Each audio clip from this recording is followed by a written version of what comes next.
ہم جب اسکول میں پڑھا کرتے تھے تو میرا کلاس فیلو ایک قادیانی تھا، قادیانی ایک کلاس فیلو تھا.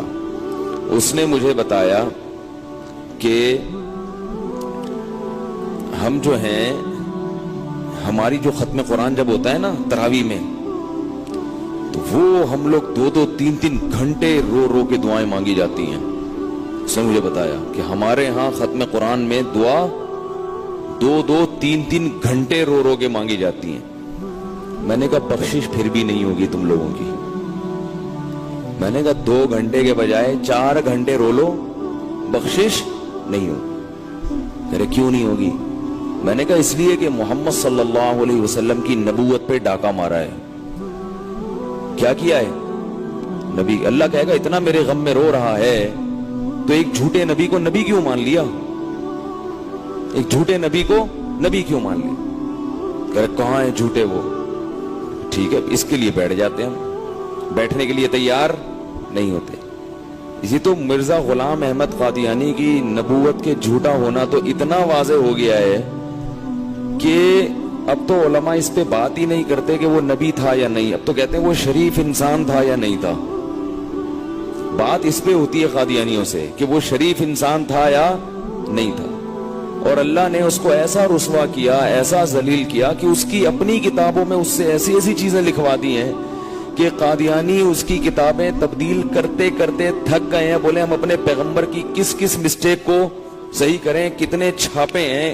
کیونکہ اب ختم نبوت والوں نے مرزا کی جو پرانی تصنیفات ہیں نا، اس کی بڑی تعداد میں وہ اپنے پاس سیو کر لی کہ ہر نیا ایڈیشن پرانے ایڈیشن سے چینج ہوتا. ہماری بخاری کب سے وہی چلی آ رہی ہے نا. کیا خیال ہے؟ ہمارے حدیث چینج نہیں ہو سکتی، سندیں ان کی باقاعدہ، راویوں کے نام چینج نہیں ہو سکتے. تو حضرت مولانا منظور چنیوٹی رحمۃ اللہ علیہ کے پاس گئے اور انہوں نے سیکھا مناظرے کا علم ان سے قادیانیوں کے خلاف. تو ہم بھی پھر اپنے استاذ کے ساتھ لگ گئے. ہم ذرا بچے تھے، ہمیں تو ان چیزوں میں زیادہ مزہ آتا تھا. تو ہمارے محلے میں ایک لیفٹیننٹ کمانڈر آیا کرتا تھا نیوی کا، وہ قادیانی تھا. وہ ہم پہ دانے ڈال رہا تھا روزانہ.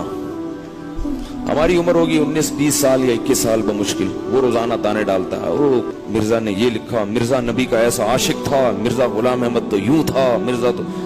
اور بڑے جانا ہم پہ. اللہ کا شکر ہے ہمارا ایمان اتنا ہلکا نہیں تھا کہ ہم ٹر بن جائیں.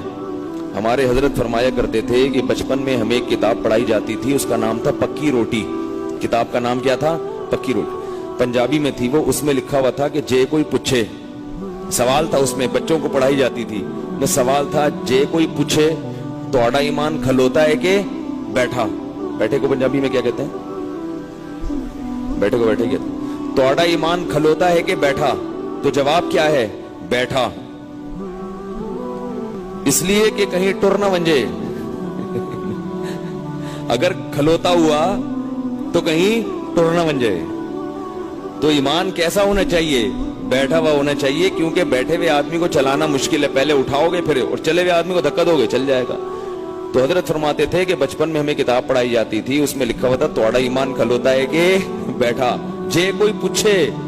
ہمارے حضرت تھے پنجابی، تو ان سے میں نے 2-3 چند پنجابی کے الفاظ یاد کیے. جے کوئی پوچھے توڑا ایمان کھلوتا ہے کہ بیٹھا. تو اس نو دسیو بیٹھا، کہیں ٹر نہ بن جائے، کہیں ٹر نہ بن جائے. تو اللہ کا شکر ہے ہمارا ایمان کیا تھا؟ بیٹھا ہوا.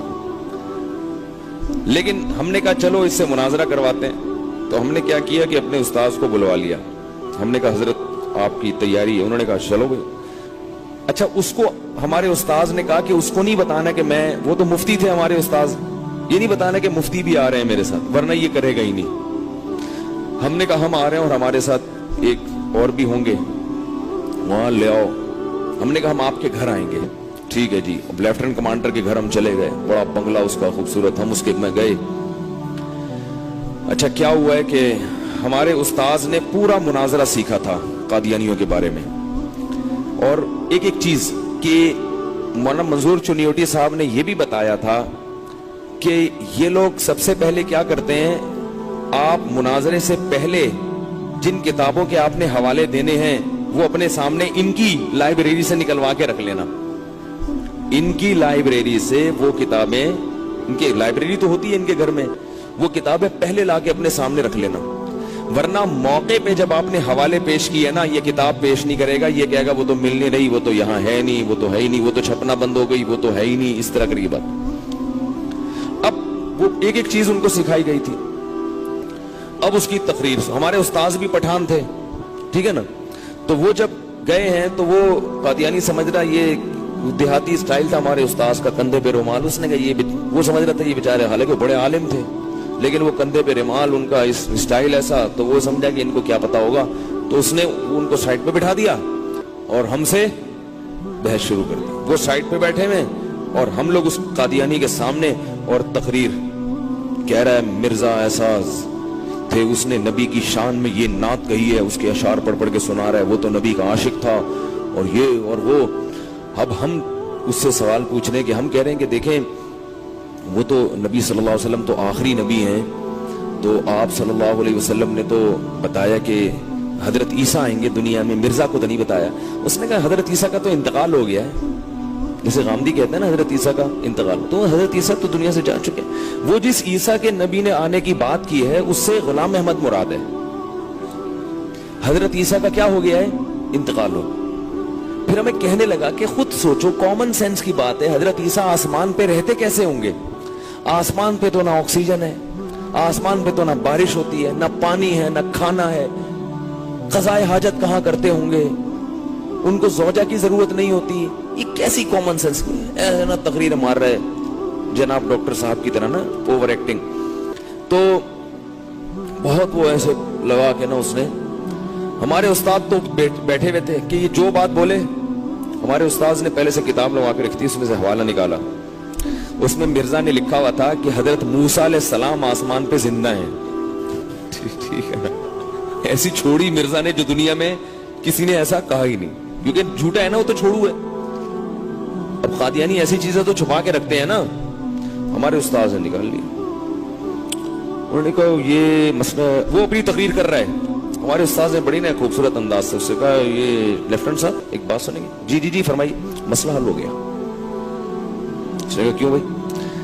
اس نے کہا یہ جو کتاب ہے نا آپ نے خود کہا کہ مرزا کی کتاب ہے یہ, تو اس میں اس نے لکھا ہے کہ حضرت موسیٰ علیہ السلام تیسرے آسمان پہ زندہ ہیں. تو یہ جو مسئلہ تھا کہ عیسیٰ علیہ السلام کھاتے کہاں سے ہیں, تو بھائی جس ہوٹل سے حضرت موسیٰ علیہ السلام کا ناشتہ آتا ہوگا, کھانا آتا ہوگا, وہیں سے حضرت عیسیٰ علیہ السلام کا بھی آ جاتا ہوگا. اور جہاں قضائے حاجت کے لیے حضرت موسیٰ علیہ السلام جاتے تھے وہی ہے. اور بھائی اس کے تو ہوائیاں کان سے دھواں نکلنا شروع. اچھا میں بات یہ کر رہا تھا, حضرت عیسیٰ کے موضوع کو چھوڑو, کوئی دوسری بات کرتے ہیں. پھر وہ شروع خود ہی دوسرے موضوع پر آیا, اس میں اس نے کوئی دعویٰ کیا, تو ہم نے ایک دلیل پیش کی, کچھ ہمیں بھی دے کر گئے تھے نا مواد, تو ہم نے دلیل پیش کی کہ بھائی مرزا نے یہ پیش گوئی کی تھی اور قسم اٹھا کے کی تھی, مگر مرزا کی یہ پیش گوئی پوری نہیں ہوئی, آپ کی کتابوں میں لکھا ہے. تو اس نے کہا کہ دیکھیں اصل میں مرزا صاحب نے قسم اٹھا کے یہ پیش گوئی جو کی تھی, تو مرزا کا مطلب یہ نہیں تھا پیش گوئی سے, الفاظ تو ایسے ہی ہیں لیکن اس کی تعویل ہے, اس کا مفہوم کیا تھا وہ یہ نہیں تھا, مفہوم کچھ اور تھا. تو ہم نے کہا قسم اٹھا کے ایک بات وہ کہہ رہا ہے اتنے جزم کے ساتھ کہ فلاں تاریخ میں یہ لازمی ہوگا اور فلاں تاریخ میں یہ کام, پوری دنیا کہہ رہی ہے, آپ بھی کہہ رہے ہو نہیں ہوا, تو اس کا دوسرا مطلب کیا؟ اتنا گھوم پھرا کے دوسرا مطلب نکالا نا اس نے. ہم نے کہا یہ دوسرا مطلب کہاں سے؟ کہہ رہے نہیں اصل میں, ہم نے کہا بھائی قسم اٹھا کے کہہ رہا ہے وہ, تو انہوں نے کہا قسم اٹھا کے بھی بولے بھائی, مقصد اس کا یہ تھا. تو ہمارے استاذ نے کہا اس کی مرزا کی عبارت نکالی کہ مرزا نے لکھا جب کوئی شخص قسم اٹھا کے کوئی بات کہے تو اس بات کا کوئی دوسرا مطلب نہیں لیا جا سکتا, تعویل اس میں نہیں کی جا سکتی, اس کا وہی مفہوم ہوگا جو سمجھ میں آ رہا ہے. اب 5-6 جب اس طرح کے چھکے چوکے ہمارے استاذ نے فوراً لگا دیا نا, یہ دیکھو یہ کیا, اب وہ تو دھواں نکلنا شروع اس کے. تو اچھا وہ پوری ایک ریکارڈ کر رہا ہے مناظرہ, کیونکہ ان کو اس مناظرے کے پیسے ملتے ہیں, یہ لندن جاتے ہیں کیسٹ ان کی, کہ میں نے 6 لڑکوں کو بٹھایا, ویڈیو بن رہی تھی چپکے سے, ہمیں پتا بھی نہیں, ویڈیو نہیں تو کم از کم آڈیو ریکارڈنگ تو ہو ہی رہی تھی. تو اب وہ تو لینے کے دینے پڑ گئے. اب مسئلہ یہ ہوا کہ اس نے بوریا بستر کیا کیا بول. اس نے کہا ایکچولی کھانے کا ٹائم ایکچولی یہ بھی ٹائم ہے. میں نے کہا ہاں بیٹا یہی ہے. اس کے بعد وہ دن اور آج کا دن دوبارہ اس نے نہیں چھڑا. کیسے بدبخت ہیں دیکھو یہ, کیسے بدبخت.